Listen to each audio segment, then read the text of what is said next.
పూరా local. Welcome to పూరా local. Pahalgam ఉగ్రదాడి తర్వాత సింధు జలాల ఒప్పందాన్ని భారత్ రద్దు చేసింది. అయితే సింధు జలాల ఒప్పందం నిలిపివేత వల్ల తమకు జరిగే నష్టమేంటో పాకిస్తాన్ కు ఇప్పుడిప్పుడే తెలిసొచ్చింది. మొన్నటి వరకు ఈ అంశంపై తీవ్ర స్వరంతో మాట్లాడిన దాయది ఇప్పుడు ఆత్మ రక్షణలో పడినట్టు కనిపిస్తుంది.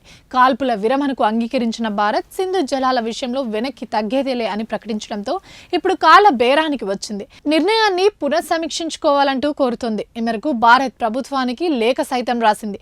సింధు జలాలను వేస్తే పాక్ తీవ్ర దుర్భిక్ష నెలకొంటుందంటూ భారత జలశక్తి మంత్రిత్వ శాఖకు పాక్ జనవరుల శాఖ లేఖ రాసినట్టు సమాచారం. ఈ విషయంపై చర్చించేందుకు పాక్ సిద్ధంగా ఉందని పేర్కొంది. ప్రోటోకాల్లో భాగంగా ఈ అంశాన్ని విదేశీ వ్యవహారాల మంత్రిత్వ శాఖకు పంపినట్టు తెలుస్తుంది. అయితే పాక్ లేఖకు భారత్ స్మార్ట్ గా సమాధానం పంపింది. రక్తం, నీరు రెండు కలిసి ప్రవహించలేవంటూ ఈ విషయంలో వెనక్కి తగ్గేదే లేదని ప్రధాని మోదీ స్పష్టం చేశారు.